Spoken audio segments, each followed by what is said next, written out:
Press మిత్రులందరికీ నూతన సంవత్సర శుభాకాంక్షలు. మీ అందరూ కూడా మీ కుటుంబ సభ్యులతోని మీతో పాటు తెలంగాణ రాష్ట్రం అంతా కూడా 2026లో 26లో సుఖ సంతోషాలతో గడపాలని, అష్ట ఐశ్వర్యాలతో గడపాలని, ఆయుర ఆరోగ్యాలతో ఉండాలని కోరుతా ఉన్నాము. అందరికీ మళ్ళొకసారి నూతన సంవత్సర శుభాకాంక్షలు. మా ప్రెస్ మిత్రులకు అదేవిధంగా మొత్తం తెలంగాణ ప్రజలకందరికీ కూడా నూతన సంవత్సర శుభాకాంక్షలు. బాధ ఏంటంటే ప్రెస్ మిత్రులకు ఆల్రెడీ పాపం నూతన సంవత్సరం కూడా బూతు సంవత్సరంలాగా స్టార్ట్ అయింది. మొట్టమొదటి రోజే ఎప్పటిలాగానే మన బూతు నాయకుడు బూతులతో స్టార్ట్ చేసినాడు. సరుకు ఉండదు, సంగతి ఉండదు, సబ్జెక్ట్ ఉండదు, ఆబ్జెక్టివ్ ఉండదు, అంతా బబ్రజమానం, బూతు గోవిందం. ఇది తప్ప ముఖ్యమంత్రి గారు సబ్జెక్ట్ ఉంటే సబ్జెక్ట్ స్టిక్ అయి సబ్జెక్ట్ మీద పూర్తి ప్రసంగం చేయాలి. పవర్ పాయింట్ ప్రజెంటేషన్ అని చెప్పి పెడతా ఉన్నారు వీళ్ళు. నిజంగా పవర్ పాయింట్ ప్రజెంటేషన్లో ఒక్క పాయింట్ కూడా లేదు. పవర్ పాయింట్ ప్రజెంటేషన్లో పాయింట్ లేదు. ఏముందంటే అక్కడ కేవలం వాళ్ళ పవర్ కనబడుతుంది, వాళ్ళ అధికార బలం, మేము అధికారంలో ఉన్నామన్న అహంకారం ఒకటే ఆ పవర్ పాయింట్లో కనబడుతుంది. ఏ ఒక్క పాయింట్ కూడా కామన్ సెన్స్ ఉన్నోడైతే ఆ పాయింట్లు చెప్పడు. మళ్ళీ మళ్ళీ ముఖ్యమంత్రి గారు ఆదిత్యనాథ్ చెప్పిన అడ్వైజులు పట్టుకొని పిచ్చి పిచ్చిగా మాట్లాడడం, బూతులు మాట్లాడడం, మళ్ళీ ఆ బైపోలార్ డిసీజ్ అని చెప్పినా కదా. బైపోలార్ అంటే న్యూరలాజికల్ డిసీజ్. అది పొద్దున ఒక విధంగా సాయంత్రం ఒక విధంగా. అదే మీటింగ్లో కేసీఆర్ గారు రావాలి, వారిని గౌరవిస్తామంటాడు. కేసీఆర్ గారిని ఉరిదీయాలని ఇంకొక నిమిషం మాట్లాడతాడు. అసలు ఏం మాట్లాడుతూ ఉన్నాను? ఉరిదీయాలి కేసీఆర్ గారిని నువ్వే అంటావు, మరి ఆయనే వచ్చిన సలాలి అని నువ్వే అంటావు. ఇంతకంటే తెలివితొక్క నాయకుడు ఎవరైనా ఉంటారా? ఏమన్నా కామన్ సెన్స్ ఉందా? ఉరిదీయాలంటాడు, ఆయన వచ్చి నాకు అడ్వైజ్ చేయాలంటాడు. ముఖ్యమంత్రి గారికి దయచేసి రిక్వెస్ట్ చేస్తున్నాం, ప్రజలను తప్పుదో పట్టేయకండి. మీకు తెలంగాణ రాష్ట్రం పట్ల ముందు నుంచి వ్యతిరేకత ఉంది. కనీసం మీరు పుట్టిన పాలమూరు గడ్డనన్నా ఇవాళ కాపాడుకునే అవకాశం మీకు వచ్చింది. ఇంత తెలివి తక్కువగా మాట్లాడుతూ ఉన్నారు. బేసిక్ పాయింట్ ఎవరో మీకు అంత పెద్ద ఆలోచించిన అవసరం కూడా లేదు. జూరాల నుంచి ఎందుకు లిఫ్ట్ చేస్తలేం వాటర్ అంటారు ఆయన. జూరాలలో ఇవాళ మా ప్రెస్ మిత్రులందరికీ కూడా తెలుసు, జూరాలలో ఇవాళ కూడా క్రాప్ హాలిడే డిక్లేర్ చేసింది. జూరాల కింద ఆల్రెడీ నెట్టెంపాడు ఉంది, కోయల్ సాగర్ ఉంది. ఇవన్నీ ఉండగా ఇప్పుడు అక్కడ నీళ్ళు లేవు, అక్కడ ఆల్రెడీ క్రాప్ హాలిడే అనౌన్స్ చేసింది జూరాల్లో. అదే కల్వకుర్తి లిఫ్ట్ ఇరిగేషన్ ఎక్కడ ఉంది? శ్రీశైలం దగ్గర ఉంది. కల్వకుర్తి లిఫ్ట్ ఇరిగేషన్లో ఈ దినం కూడా వాటర్ లిఫ్ట్ చేస్తూ ఉన్నారు. పుష్కలంగా నీళ్లున్నాయి, పుష్కలంగా చెరువులకు నీళ్ళు పోతా ఉన్నాయి. ఇప్పుడు చెరువులు మత్తడి దుంకుతా ఉన్నాయి. ఇది కామన్ సెన్స్ విషయం కదా. మీరే క్రాప్ హాలిడే ఇచ్చిన జూరాలకి, మీరే క్రాప్ హాలిడే జూరాలకి ఇచ్చి మీరే జూరాల్లో వాటర్ ఇచ్చారంటే అసలు నీళ్ళు లేవన్నట్టు కదా క్రాప్ హాలిడే అంటే. గంత కామన్ సెన్స్ కూడా లేకపోతే ఎట్లా? దయచేసి మీకు అర్థం అవ్వట్లేదు. పక్క రాష్ట్రం అడ్వైజులు తీసుకుంటారు మీరు అన్నిటికీ కూడా, తీసుకొని పర్వాలేదు మీ ఇష్టం వేరే వీటికి. కానీ నీళ్ళకు సంబంధించి పక్క రాష్ట్రంతో మనకున్న సమస్యలు అవి నెరవేర్చాలంటే ఎవరిది మీకు అడ్వైజర్గా ఉండాలి?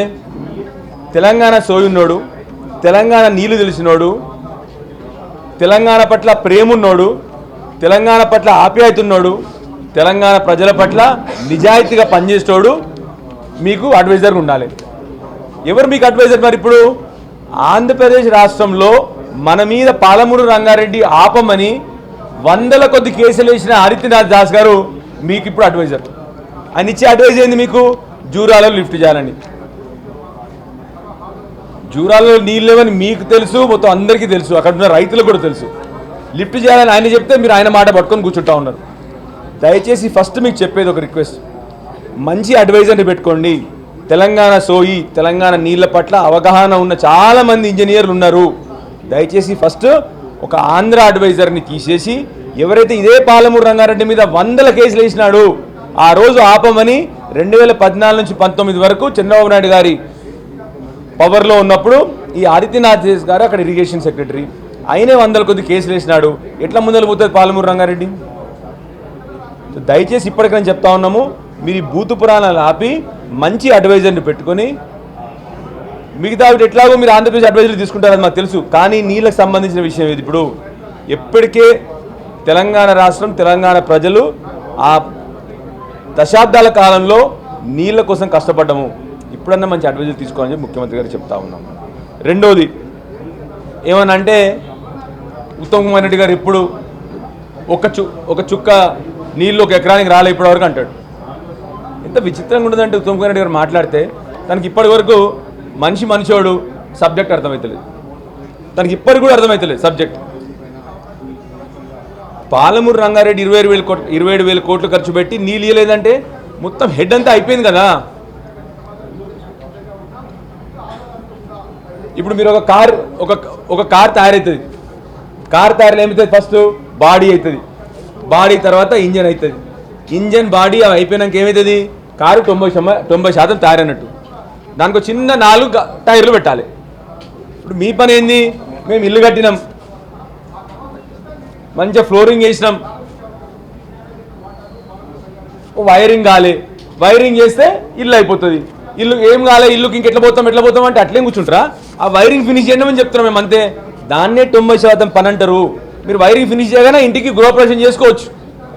ఆ చిన్న 10% చేయకుండా ఇప్పటివరకు కనీసం తట్టడి మట్టెత్తకుండా మీరు 90% పని అయిపోయినాయి అంటున్నారు, నీళ్ళు రాలేదు అంటే ఎట్లా మాట్లాడతారు ఉత్తమ్ కుమార్ రెడ్డి గారు? మీరు ఇంత సీనియర్ శాసనసభ్యుడు అయ్యి ఉండి, మీరు ఇంత ఎక్స్పీరియన్స్ ఉండి కూడా, దయచేసి మీకు కూడా చెప్తా ఉన్నాను, ముఖ్యమంత్రి గారు తీసుకొచ్చిన అడ్వైజర్ మీకు మన రాష్ట్రం మీద ఆయనకి ఏమాత్రం అవగాహన లేదు. మన రాష్ట్రం పట్ల ఆయనకు యాక్చువల్లీ కొద్దిగా కోపం ఉంది. అందుకొరకే మన రాష్ట్ర ప్రాజెక్టులు ముందలకు పోకుండా ఆయన 100 కేసులు వేసినాడు. ఆ రోజు 2014 నుంచి 19 వరకు ఆదిత్యనాథ్ దాస్ గారు మన ప్రాజెక్టుల మీద 100 కేసులు వేసినాడు. మీకు కూడా నా చిన్న అడ్వైస్ ఉత్తమ్ కుమార్ రెడ్డి గారికి, మీరు దయచేసి తెలంగాణ నీళ్లు, తెలంగాణ సోయున్న ఇంజనీర్లను పెట్టుకోండి. ఎవరో బయట నుంచి ఎవరైతే మొన్న వరకు మన నీళ్లు మనకు రావద్దని కొట్లాడినాడో మీరు ఆయనను పట్టుకొని కూర్చుంటే ఎట్లా ముందరకు సాగుతుంది? మీకు వచ్చే అడ్వైజులు అన్నీ కూడా తప్పు అడ్వైజులు వస్తూ ఉన్నాయి.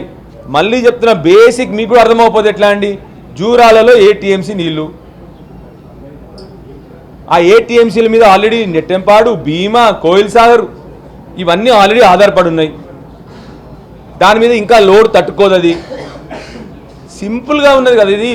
అదే నెట్టెంపాడులో ఇవాళ మీరు అదే జూరాలలో ఇవాళ మీరు క్రాప్ హాలిడే కూడా ఇచ్చిండ్రు. 2 సంవత్సరాలైంది ఎమ్మెల్యే అయ్యి. నాకు అర్థమైన సబ్జెక్టు ఈ 30 ఏళ్ళ నుంచి రాజకీయాలకు సబ్జెక్ట్ అర్థమవుతలేదు. ఏం చెప్పాలి వీళ్ళకు? ఇంకొక విషయం అంటారు ముఖ్యమంత్రి గారు, ఎప్పుడు ఇదే పిచ్చి మాటలు. ఆ రోజు కేసీఆర్ గారు సంతకం పెట్టినరు 2000. ఆ రోజు ఉన్న పరిస్థితిలో సంవత్సరానికి అని చెప్పి క్లియర్గా దాంట్లో జీవోలో ఉంటుంది, ఈ సంవత్సరం కోసమే ఉంటుంది. ఇంత సిగ్గు లేకుండా మాట్లాడతారు. మరి మీరు వచ్చినాక మీరెందుకు పెట్టారు అదే సంతకం? 2099/512 మీరు అదే సంతకం పెట్టింది కదా. దాని గురించే కేసీఆర్ గారు కొట్లాడి సెక్షన్ 3 వేసి ట్రిబ్యునల్లో వాదనలు జరుగుతున్నాయి. 100% ట్రిబ్యునల్లో మనకు వస్తాయి ఎక్కువ నీళ్ళు. మీరు కూడా అదే 2099/512 సంతకాలు పెట్టింది కదా. ప్రజల్ని దృష్టి మలచకండి మీరు. ఇదే సేమ్ పాత మాటలు, మూర్ఖత్వ మాటలు మీరు ఎప్పుడు కూడాను. 100% ఇవాళ ట్రిబ్యునల్లో వచ్చినా కూడా అది కేసీఆర్ గారు చేసిన విధానం వల్లనే ఇవాళ మనకు ఒక ట్రిబ్యునల్ వచ్చింది, ఏర్పడింది. 100% ట్రిబ్యునల్ తీర్పు ఈ సంవత్సరం రాబోతోంది. ఇదంతా కూడా కేసీఆర్ గారే చేసిండ్రు. మీరు ఎప్పుడు అదే పాత ముచ్చట పాడుకుంటూ ప్రజల్ని డిస్ట్రాక్ట్ చేసుకుంటూ డీవియేట్ చేసుకుంటూ. మీకు ఇప్పటివరకు నాకు ఒక విషయం అర్థమైంది, బాధాకరం నిజంగా చెప్తున్నాను, అనకూడదు ఇట్లాంటిది. సీఎం గారు కానీ ఆయనకి దేవాదులో ఏ బీసీలు ఉన్నదో తెలియదు. బంకచెర్ల ఏ జిల్లాలో ఉందని మీరందరు కెమెరాల ముందే అడిగిండి ఆయన. ఈ అన్నిటికంటే దారుణం చెప్తాం మీకు. మీ కెమెరాలో ఉన్నది, మీ అందరి దగ్గర రికార్డు ఉంది. బంకచెర్ల ఎక్కడ ఉందంటే ఆయన అడ్వైజర్ ఆదిత్యనాథ్ దాస్ అప్పటివరకు అక్కడే ఉండొచ్చింది మన ఆంధ్రప్రదేశ్లో. బంకచెర్ల ఎక్కడ అని ఈయన అడుగుతున్నాడు ఆయనండి లైవ్గా. ఇది నేను చెప్పేది ఏదో నేను ముచ్చట చెప్తలేను. బంకచెర్ల ఎక్కడ ఉందంటే ఆయన ప్రకాశం జిల్లా అంటాడు. ఆయనకు తెలియదు, అడ్వైజర్ కూడా తెలియదు. ఇంకెట్లా చెప్తుంది? ఇక మన నీళ్ళ ప్రాజెక్టులు ఎట్లా నడుస్తాయి మనకు? వీళ్ళకు నిజంగానే ఇవాళ అందరూ పెద్ద మనిషి, వీళ్ళకి చెరువులు తెలియదు, కుంటలు తెలియదు, దేవాదులో ఏ బేసిన్ ఉన్నదో తెలియదు. ఇప్పటివరకు గోదావరి బేసిన్ అర్థం కాదు, కృష్ణా బేసిన్ అర్థం కాదు, వాటర్ డిస్ట్రిబ్యూషన్ అర్థం కాదు. ఏమన్నా అంటే దాన్ని ఏం చేయాలి?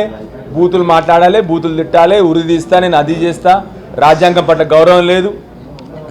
ఏది పడితే అది మాట్లాడడం, మళ్ళీ అదే స్పీచ్లో కేసీఆర్ గారు రావాలనడం. దయచేసి కోరుతా ఉన్నాను, మొట్టమొదల ఇవాళ రేపు కానీ పాలమూరు రంగారెడ్డి మీద డిస్కషన్ పెట్టండి. మీరు నెంబర్ 1 మా రిక్వెస్ట్, మీ అడ్వైజర్ని మార్చుకోండి. మీ కనీసం అప్పుడు అర్థమవుతుంది పాలమూరు రంగారెడ్డిని ఏందో, అక్కడ ఉన్న ఇష్యూస్ ఏందో. ఒక మంచి అడ్వైజర్ని పెట్టుకుంటే మీకు అర్థమవుతుంది. వితండవాదాలు చేయొద్దు. ఇంకోటి చెప్తారు నేను ముఖ్యమంత్రి గారు, అప్పుడే 2013లో కాంగ్రెస్ ఉన్నప్పుడు 70 టీఎంసీలు వరద జలాల మీద ఎత్తాలని చెప్పి జూరాల దగ్గర ప్లాన్ చేసినామని చెప్తారు. ప్లాన్లు చాలా ఇష్యూలు, మీరు ఏది ఇంప్లిమెంట్ చేయాలి వేరే విషయం. నికర జలాలు ఉన్నప్పుడు ఇక్కడ శ్రీశైలం దగ్గర నువ్వు వరద జలాల మీద వాటర్ని లిఫ్ట్ చేస్తావని నాకు అర్థం కాదు. నికర జలాల నుంచి వాటర్ తీసుకో కదా, ఆ కాన్సెప్ట్ కూడా తెలియదు వారికి. బాధాకరం ఏంటంటే ఉన్న రాష్ట్ర ముఖ్యమంత్రి గారికి ఏ ఒక్క దాని మీద కూడా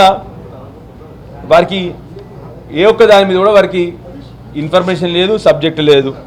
ఇప్పటికీ పాలమూరు రంగారెడ్డిలో ఏమీ కాలేదు. మొదటి మోటార్ ఆన్ అయింది కదా, మీరు ఈ పాటికి మీకున్న టైంకి మొత్తం మోటార్లు ఆన్ చేస్తుండే. ఒక చోట రాకొచ్చి డిలే అయింది తప్ప, లేకపోతే మొత్తం మోటార్లు ఈ పాటికి ఆన్ చేస్తుండే. దయచేసి ఆ పిచ్చి మాటలు మానేసి మూర్ఖత్వ మాటలు మానేసి హుందాగా ప్రవర్తించడం. కనీసం ఈ సంవత్సరంలో అయినా దేవుని కూడా కోరుతా ఉన్నా, మీ కొద్ది మంచి బుద్ధి ఇవ్వాలి, ఆ పాడు బుద్ధి పోవాలి, వక్రీకరించే బుద్ధి పోవాలి, మంచి బుద్ధి ఇవ్వాలని చెప్పి మళ్ళీ ఒకసారి దేవుణ్ణి కూడా కోరుతా ఉన్నాను. దయచేసి ఇప్పటికైనా చెప్తా ఉన్నాం, 100కు 100% మీతో మేము సహకరిస్తాం. కానీ ఆలోచన విధానంగా మీరు మంచి ఆలోచనలు వస్తే తప్పకుండా కోఆపరేట్ చేస్తాం. ఈ మూర్ఖత్వ మాటలు ఇప్పటికన్నా ఆపండి. మిమ్మల్ని తిట్టడం చాలా ఈజీ మాకు కూడా, కానీ మా సంస్కారం కాదు. మీ సంస్కారం వేరు, మా సంస్కారం వేరు. ఇప్పటికన్నా మారండి, ఇప్పటికన్నా ప్రజల్ని మోసం చేయకండి, తెలంగాణ రాష్ట్రాన్ని వంచకండి అని చెప్పి ముఖ్యమంత్రి గారికి, అదేవిధంగా ఉత్తమ్ రెడ్డి గారికి మంచి అడ్వైజర్ని పెట్టుకోండి. మీరు సబ్జెక్ట్ అర్థం చేసుకోండి. సబ్జెక్ట్ అర్థం చేసుకున్న తర్వాత వట్టిగా అరవడం కాదు, సబ్జెక్ట్ అర్థం చేసుకోండి. ఫస్ట్ అర్థం చేసుకొని డిస్కషన్కి రండి, ఫుల్లీ ప్రిపేర్డ్గా రండి అని చెప్పేసి ఉత్తమ్ రెడ్డి గారు కూడా రిక్వెస్ట్ చేస్తాను.